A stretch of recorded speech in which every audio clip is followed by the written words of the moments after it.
All right, Andy, we're going to take a walk through the Ziglar Wheel of Life here, and coming off of our initial show together, looking at the culture, looking at the issues out there. What are the, I'm going to ask you from the teacher standpoint and the personal standpoint. What would you, Okay. if you had if you were on stage, okay, Andy, what's the primary habit or habits that you would offer with your influence? What would they be in these areas? And if there's anything new or interesting in your own habits in them, shoot us with that too. All So right. start off with health. And this is, we're talking about exercise, nutrition, physical, mind, body, spirit, but physical health. I think a habit of consistency, and that's one that I have to work at, Mm. with the exercise, with the decent food. And so I feel like when you're talking health, it would be physical health.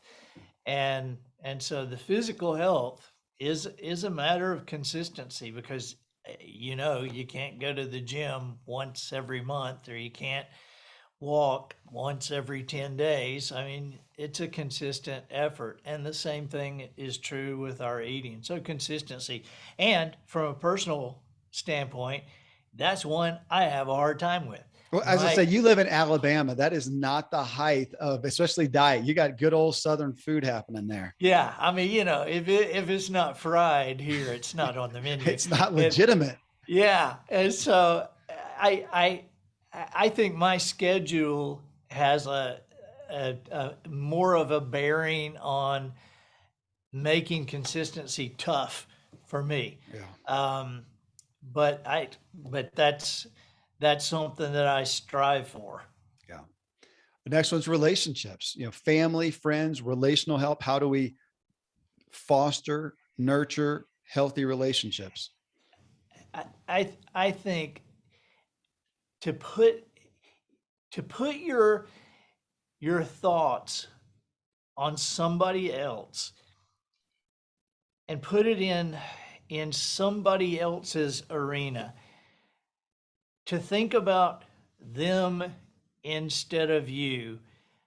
And maybe that's a humility thing, but I really believe to have effective relationships, you got to be interested in somebody else. I mean, you've got to, because the old thing about what's more important, quality time or quantity time, and the Right. answer is yes, uh, because it requires both. It requires quality time and quantity.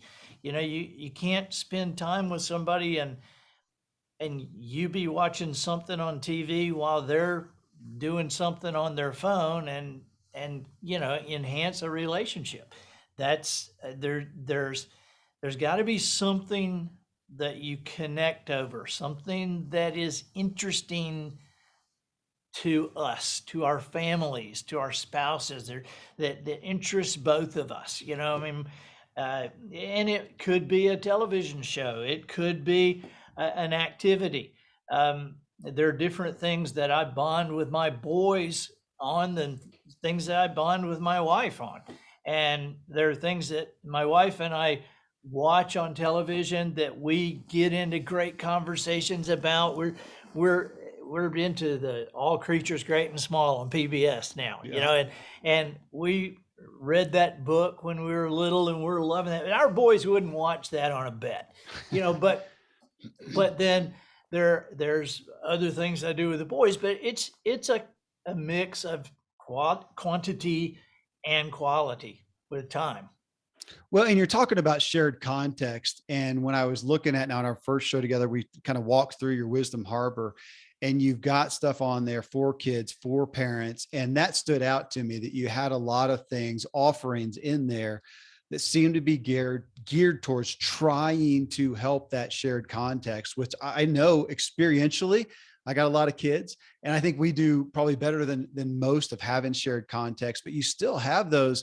I've seen companies come out kind of like game things, and there's one called like a Veritas or something like that that got in touch with us, but it was really just little context cards. Those have gotten really common, and you think, gosh, we're obviously hurting Yeah. for having shared context. See, there have to be conversations, and there was a time in this country when the children wanted to be adults and the adults could say, hey, you can sit in here as long as you're quiet, you can listen to the adults.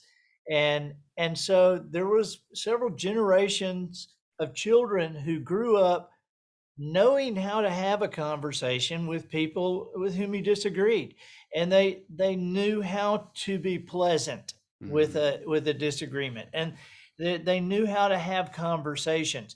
But then there came a time in our country when there was no longer, you can stay in here with the adults. It was like, we're putting a movie on in the playroom, you stay in here, and the Yeah. adults are going to be in here. Yeah. And nobody learns the art of conversation anymore. I'd like to find the architect who was the first one to build a house without a front porch, because that started this retreat to the Mhm. backyard with privacy fences, where we surround ourselves with people who only agree with us, who are just like us. And there is I mean, you can see it in society. You can see it in politics. There was Yeah. a time when Tip O'Neill and Ronald Reagan would duke it out on TV, and then they would go out with their families and have dinner. And so you look at these guys now, could you see anybody having dinner together? No. Mm-mm. Mm-mm. But to find things that parents and kids, that male and female, that everybody enjoys, not just something that the kids watch, Yeah. that the parents could not bear to sit there for 30 minutes, and then something that the parents watch, but they got to keep the kids in the other part of the house. Yeah.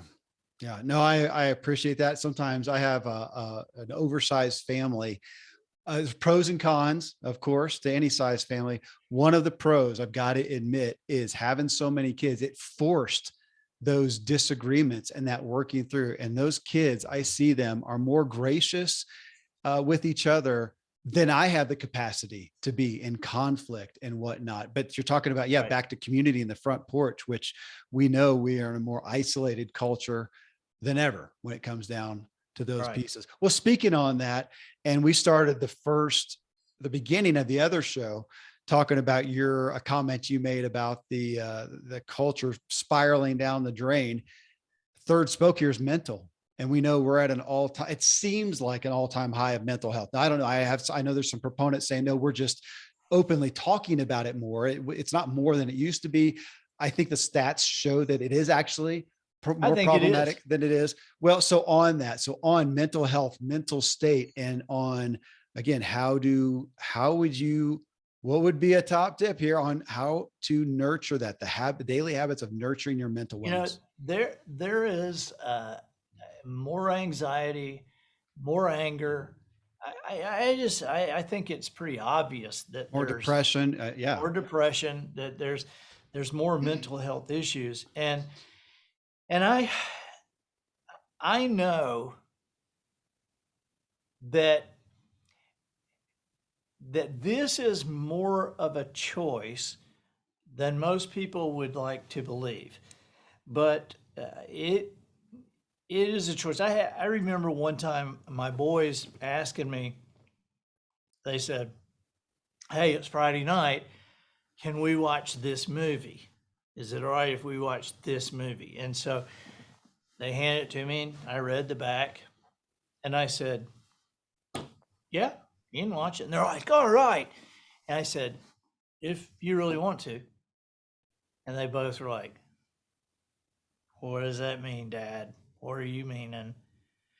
And I said, well, you remember when we went canoeing on the Blackwater River, and that water was like 5 or 6 miles per hour, and it was about waist deep. You remember how we stopped on a sandbar and we swam there? They said, yes, sir. I said, you know, you could swim downstream pretty easily.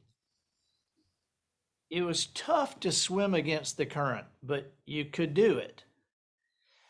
But if you just stopped and tried to tread water, where'd you go? And they said, downstream. So, well, life is kind of like that. You'll find that the pure stuff, the good stuff, is upstream. It's hard. You have to make a choice to go there. The garbage ends up downstream, and so things naturally flow that way. But there are some people that swim to it. But this is a time where when you tread water and you think you're staying in the same place, that you end up downstream. And so all I'm saying is there are movies that you absolutely need to watch. There are books you absolutely need to read. There are people you absolutely need to be around. And then there are people and books and movies and songs on the radio that you do not need to listen to or watch or be around. You do not. Then there's this middle ground. And it's just kind of like, it's kind of nothing. It's just a placeholder, just a time spender. And you got to be careful about doing that too much with what you read, with the people you're around, and what you listen to, because that is what builds us. We've always known that.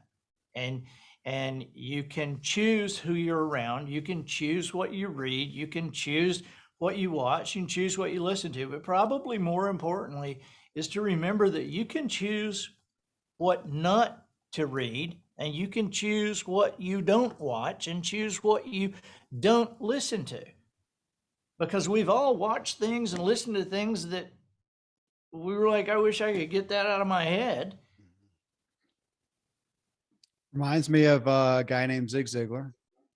Yeah, curious, isn't it? You're what you are and where you are because of what has gone into your mind. You can change what you are and who you are by changing what goes into your mind. One of the most pithy quotes to some degree, and yet maybe the most profound that there is. And you just outlined. That's bottom of the pool stuff. That is profound truth. That is bottom of the pool stuff.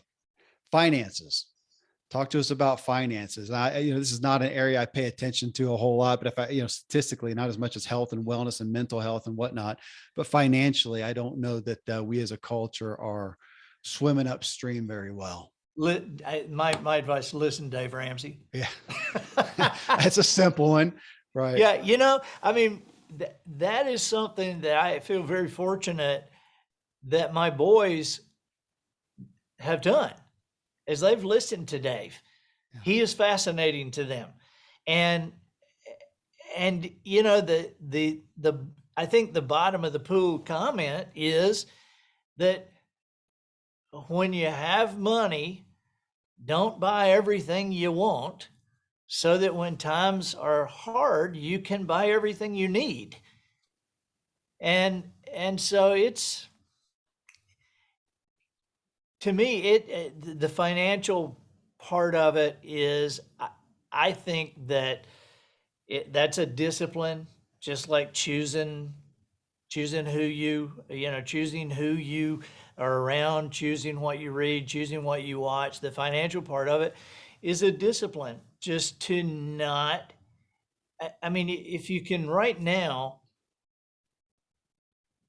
if you're a young person, you don't have to go into debt. You just don't have to. You don't have to have the best car. Yeah. And I think that people who have gotten in serious trouble financially, they would tell you they wished a million times over they could have done it differently. And so I think I probably have an advantage there because I spent some time, living under a pier. Yeah. And so I know that I can make it on little to nothing, and I don't ever want to get to the point where I'm overextended. I just don't. Life's too short. My family's too precious, Yeah. and so I think again, the financial aspect is a discipline. Yeah. And Dave Ramsey's books, Total Money Makeover is a great book to read. Tell us about spiritual then. Where I read recently that the fastest growing answer to what is your, faith or religion is none. It's the fastest growing response. And I would say none is a faith also. So we'll say that's the fastest, if that's the case. There's our fastest growing religion. It's Talk to us, true. talk There, to us about habits there. 100 churches a week are closing now. Wow. And that was happening, that was happening before COVID. And so this is not a COVID related issue. This is a culture related issue. And it's not that I think that the building is necessarily important, but I do think that a relationship is important, and that a relationship with a higher power, with God, with Jesus Christ, I think that's important. And I think that you either feed that or starve that. And to me, Kevin, the simplest way of doing that is by reading specifically in my Bible. Now, you may look at me and go, boy, you aren't much of a scholar, but I have the Living Bible. I got that when I was a teenager. And then, as I grew older, I got more complicated versions and more translations. But then there was a time in the past 10 years, I went back to the Living Bible. I like that. I can understand it. And there are two books of the Bible that I think have meant more to my relationship with God, more to my spiritual life than any other. And that's Psalms and Proverbs. And I had a guy tell me one time, there's a guy named Cleve McClary. I don't know if you ever heard of Cleve. He's a Vietnam veteran and just a great guy. He used to do Billy Graham crusades, with Billy Graham, and just a great guy. But he gave me this little book that had Psalms and Proverbs in it. And Cleve is from South Carolina, and he talks like this. And he said, boy, when you're reading this, just know when you're reading Psalms, that's you talking to God. And when you're reading Proverbs, that's God talking to you. And that made a big difference in how I read that. And I've read through Psalms and Proverbs every month for almost 40 years. And I'm shocked at how much that I still pick up. Yeah. I really thought you were going to come out and say Leviticus as one of those. I was a little disappointed. Yeah. Look at Leviticus, Numbers, Yeah. The big ones. Career is the next spoke here, Andy. And, we're, again, looking at the culture, changing times. We have people not staying in careers in the same jobs that long at all. It's not even an aspect of, people don't stay in one job the whole time. Are you kidding? They don't stay in 10 or 15, and Right. Things are changing. So when you look at the issues out there, what would you put at the top of the list for career and vocational habits to help people be where they're going to be fulfilled? I think, and I'm going to say this in a way that it might seem like it goes in another category, but I think a key to career fulfillment, to career financial success, to career influence is seeking wisdom.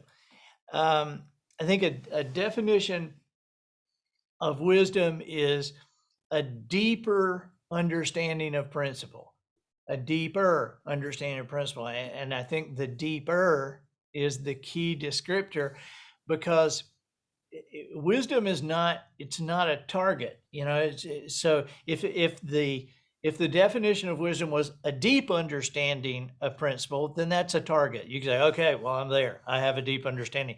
But the descriptor is a deeper understanding of principle. And so when you get a deeper understanding of principle, where do you go from there? Well, deeper, I guess. And so it's a consistent search for wisdom, for understanding. And that can become your prayer, that can become your focus, and to find, that's what Wisdom Harbor does. And we do it for less than a tank of gas. No, we do it for less than a gallon of gas.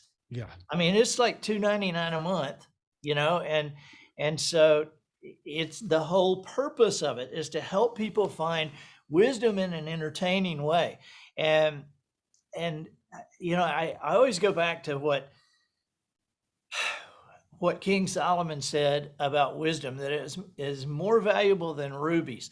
And I was always curious about that. Why would he say rubies? Why not gold? Why not diamonds?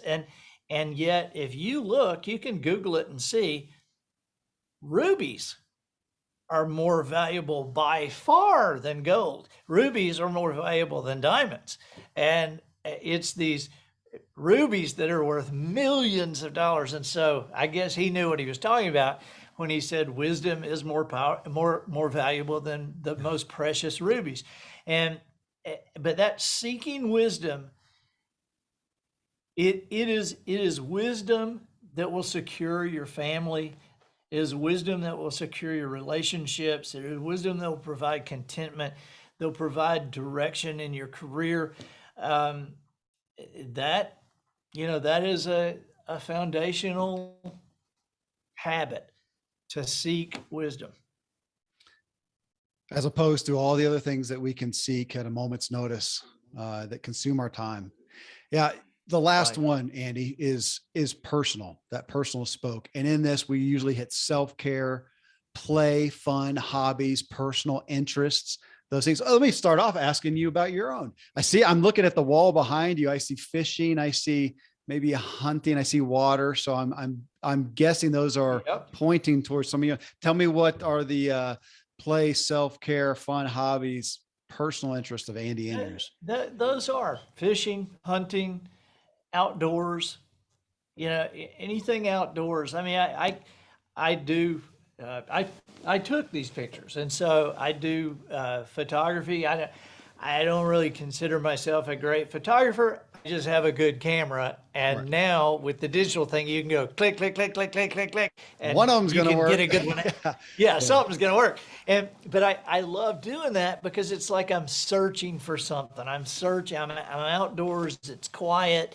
And I'm looking for something. I'm looking, to find that wave, the right way, to get a picture of that hummingbird, to get a picture of my son and that shark, and just to find, the owl with the babies looking out from behind it, and these deer framed like that.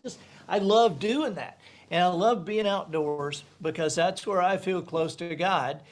But the question of personal, my teaching on it would be to seek quiet, to seek silence, to seek a quiet place, quiet times.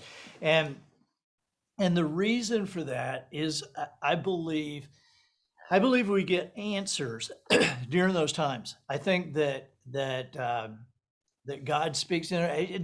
There was a moment several years ago that I realized that I was getting most of the answers in my life, significant answers, during 3 different times. And one was right when I would wake up, one was in the shower, and the other was out in the woods, in like a tree stand or something. And the thing that those had in common was there was no social media, there's no telephones, there's no radio or television, there's no other noise. And it's funny to me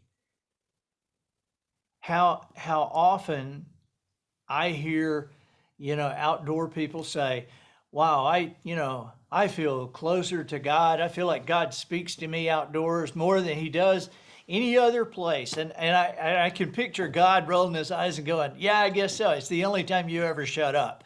It's like, it's True. the only time I can talk to you because Sure. it's the only time you're quiet. All right. Right.